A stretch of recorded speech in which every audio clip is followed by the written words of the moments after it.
Assalamualaikum adik-adik kelas 5 Mukmin. Apa khabar? Hari ini Ustazah Su akan sambung lagi topik kita iaitu Perjanjian Hudaibiyah. Tapi pada kali ini Ustazah akan kupas tentang kesan Perjanjian Hudaibiyah. Masih ingat lagi tak tentang topik Perjanjian Hudaibiyah? Okay, adik-adik boleh baca semula nota yang adik salin pada minggu lepas dan ikuti sesi kali ini, okey? Okey, mari kita tengok apakah kesan daripada Perjanjian Hudaibiyah yang telah dilaksanakan oleh Rasulullah bersama dengan para sahabat dengan orang Quraisy pada ketika itu. Okey, kesan Perjanjian Hudaibiyah yang pertama adalah musyrikin Mekah telah mengiktiraf Rasulullah sallallahu alaihi wasallam dan negara Islam Madinah. Kerana apa adik-adik? Mereka telah mempercayai bahawa Islam dan juga Rasulullah adalah salah satu pihak yang boleh dibawa berdamai dengan melakukan perjanjian pada ketika itu. Yang kedua, semua Yahudi yang khianat diusir dari Madinah. Okey. Berkaitan dengan perjanjian, mana-mana orang Yahudi yang berkhianat akan diusir daripada kota Madinah. Dan seterusnya, dakwah Islam dapat disebarkan dengan meluas. Okey. Pada ketika itu, Islam telah berkembang dengan lebih meluas lagi. Okay, setelah terjadinya Perjanjian Hudaibiyah. Yang keempat, kehidupan masyarakat dan negara menjadi aman dan damai. Kerana apa adik-adik? Kalau adik-adik tengok balik Perjanjian Hudaibiyah, ada dinyatakan bahawa gencatan senjata selama 10 tahun. Maka setidak-tidaknya dalam tempoh 10 tahun itu, kedua-dua belah pihak berada dalam keadaan yang aman damai tanpa apa-apa peperangan. Okay.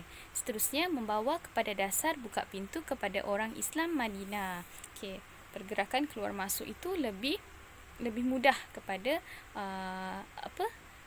orang Islam di Madinah pada ketika itu. Seterusnya, ramai kafir Quraisy memeluk Islam secara terang-terangan. Kerana apa? Pada ketika itu kan masih ramai kafir Quraisy yang menentang secara keras dengan dakwah Nabi. Tetapi bila terjadinya Perjanjian Hudaibiyah ini, maka ramai orang kafir lebih berani untuk memeluk Islam secara terang-terangan tanpa menyembunyikan lagi agama ataupun akidah yang mereka pegang pada ketika itu. Dan yang terakhir adalah orang Islam dan kafir bebas berinteraksi ataupun berhubungan. Okay. Walaupun berbeza agama dan juga pendapat pada ketika itu, Rasulullah sallallahu alaihi wasallam adik-adik tidak pernah mengajarkan kita dengan akhlak yang tidak baik. Kita tetap perlu menyantuni dan menghormati siapapun selagi mereka adalah makhluk Allah. Jadi bila berlakunya Perjanjian Hudaibiyah ini, maka orang bukan Islam pada ketika itu lebih berani dan lebih mempercayai orang Islam untuk berinteraksi. Maka orang Islam sendiri pun lebih mudah mempercayai orang-orang kafir pada ketika itu kerana telah pintu perdamaian tu sudah terbuka sedikit. Okey.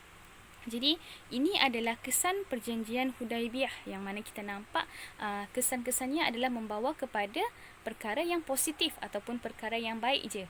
Okey, jadi adik-adik untuk lebih memahami, adik-adik boleh baca semula isi Perjanjian Hudaibiyah itu sendiri dan boleh mengaitkan dengan kesan yang kita pelajari pada hari ini. Sebagai tugasan, Ustazah ada sertakan sekali link untuk uji minda buat adik-adik. Jadi selepas ini adik-adik boleh terus menjawab soalan yang Ustazah sediakan. Okey?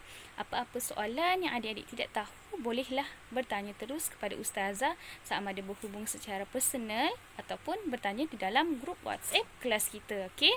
Sekian, itu saja adik-adik daripada Ustazah Su. Terima kasih atas perhatian adik-adik. InsyaAllah kita akan berjumpa lagi pada sesi pembelajaran yang akan datang dengan topik yang baharu. Dan lupa ulang kaji. Assalamualaikum.